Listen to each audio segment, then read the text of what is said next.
What is going on, everybody? My name is Kenny Costain, and welcome back to another episode of Hornets Recaps.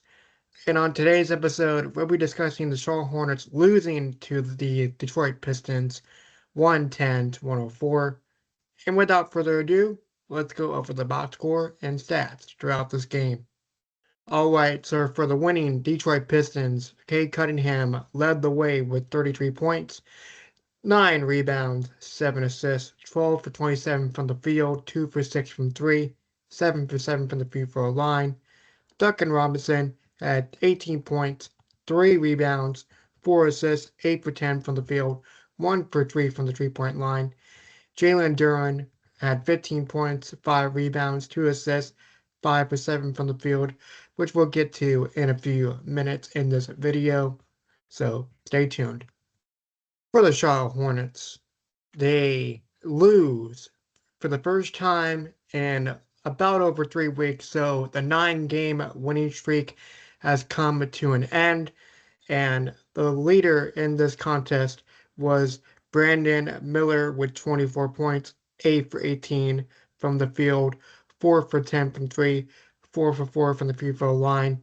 Concanippo with 20 points, 6 for 13 from the field, 5 for 11 from the 3-point line, along with 5 rebounds, 3 assists in this game. And we also had Miles Bridges with 6 points. Didn't contribute much at all. 1 for 6, 0 for 3 from 3, 4 for 4 from the free throw line. Grant Williams had 12 points, 3 for 6 from the field, 2 for 3 from 3, and 4 for 4 from the free throw line, which we'll get to more here in a second of Miles Bridges' stats, which I just read out to you just a second ago. So Brandon Miller leads the way in this loss to the Detroit Pistons. For the team stats for this game, we had Detroit shooting at 47.1% to Charlotte's 41.5%. The 3-point percentage for Charlotte, they dominated 40.4% to the Pistons, 20% from 3. The free throw battle was another win for Charlotte, making all their free throws going 17 for 17, and the Detroit Pistons shooting 82.1%.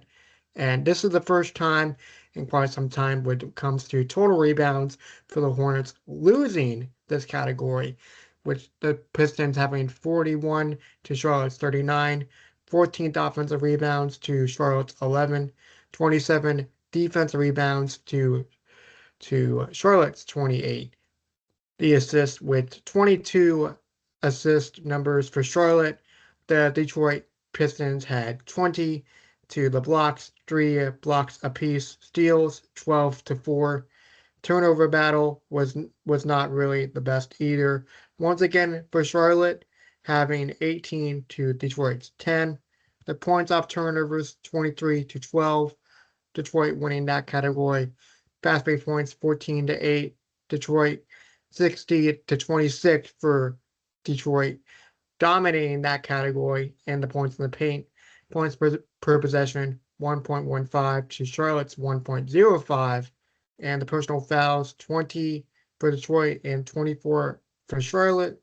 And the largest lead for the Detroit Pistons in this game was 16 to Charlotte's 8. My Hornets player of the game belongs to Concanippo, which I read his stats earlier of 20 points, 6 rebounds, 5 assists, 6 for 13 from the field, 5 for 11 from 3, and 5 for 5 from the free throw line. Concanippo definitely able to step up in a situation where a lot of things happen in this game, which we'll get to in the next segment.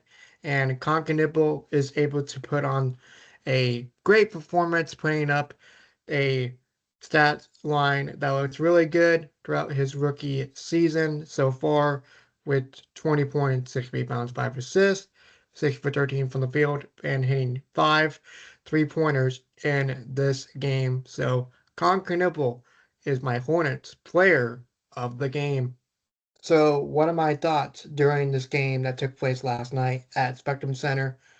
I thought it was a physical game for sure, and it was a close game throughout, and the Hornets were able to hold their own against the #1 seed Detroit Pistons, who are really physical, which we'll get to more in a second, I promise. And with this lineup, it's the second loss for the lineup of Brandon Miller, LaMelo Ball, Con Canepo, Miles Bridges, and Musa Diabate, who started in this game, and I believe they are 15-2 as of this recording, which I'll make a note of that here in a second. So if you look at the title of this video, the Malice at the Palace Part 2, you would have to look at this next segment that I'm about to get into. With 7:09 left in the third quarter, Jalen Duren was going up for a hook shot layup, and he was fouled on the play, and Musa was able to commit a foul on him. And let's just say Jalen Duren had some harsh words, in my opinion, and Musa Diabate didn't take kind of that.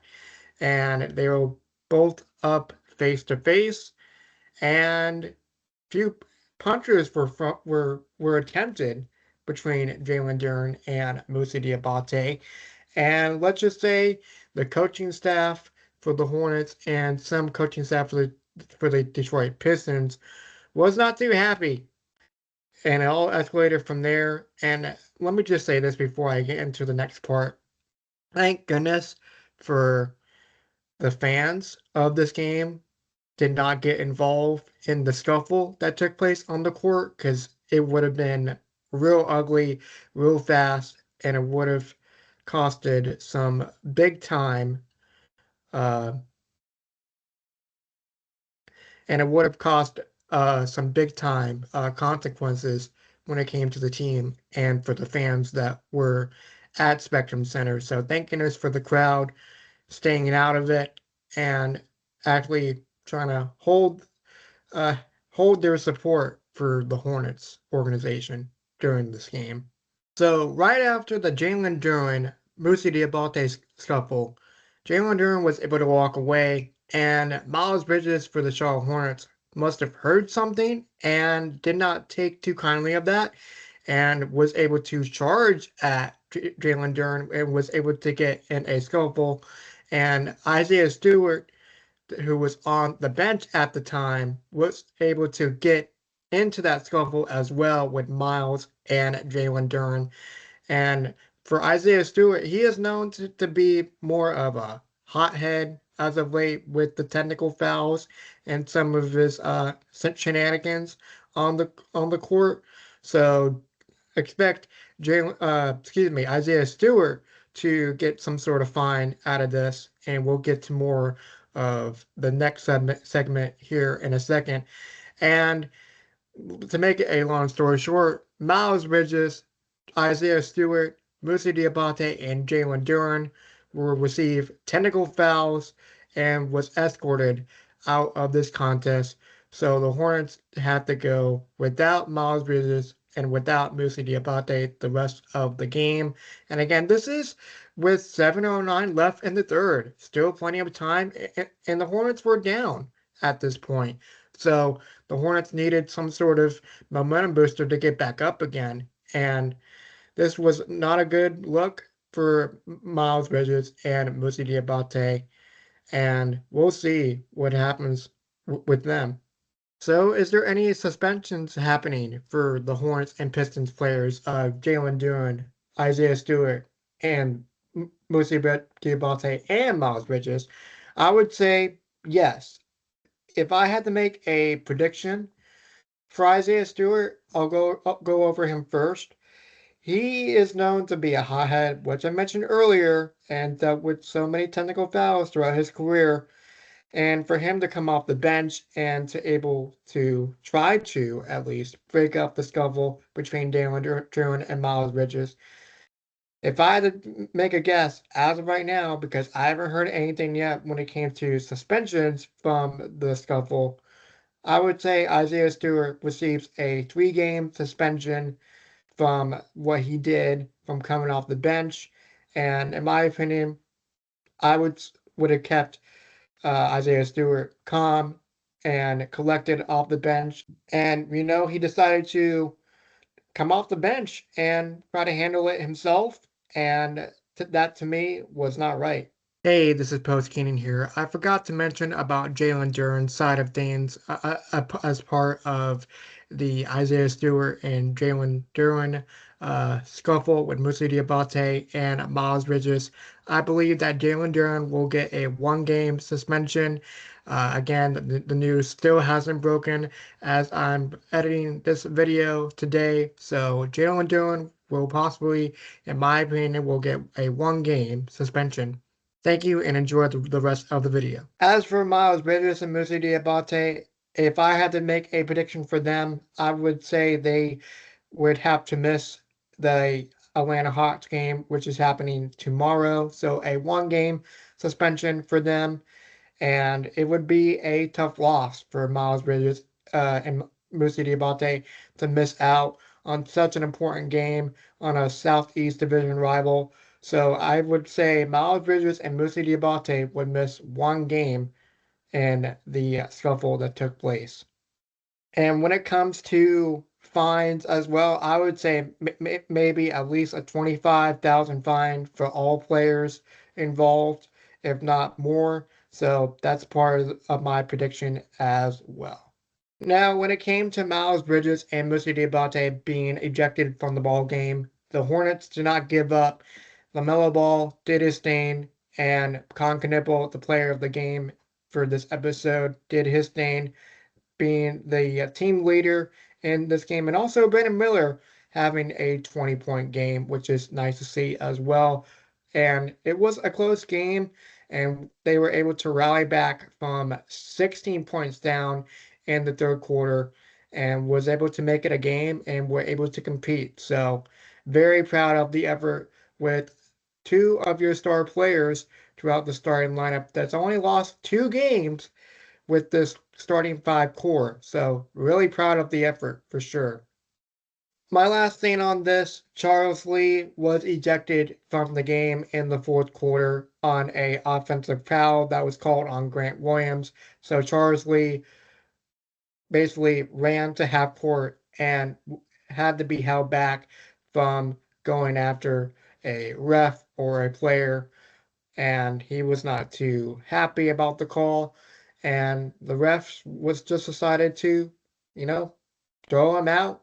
They've seen enough, and Charles Lee had to go back and watch the rest of this game without helping out his team, and the assistant coaches were able to take over during that time.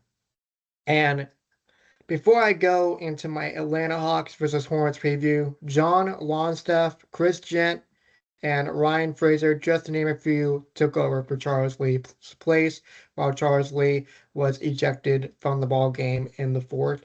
So shout out to those guys for making it a game, because that could have been much worse than it actually was due to the final score being in this game. So shout out to the coaching staff for the Charlotte Hornets for continuing to fight without the head coach, Charles Lee. So the next game will take place at Spectrum Center for the last home game before the All-Star break. The Atlanta Hawks will be next on the schedule. And let's see what happens with the ejections before this game. As of right now of this recording, I have not find out any other information.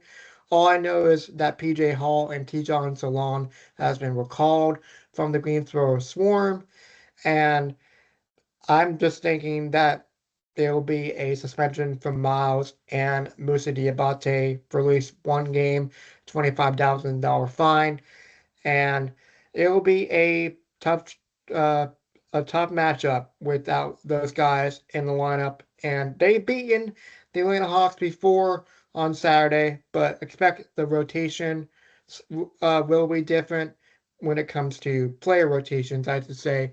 So it should be an interesting game without them if the news turns out to be true.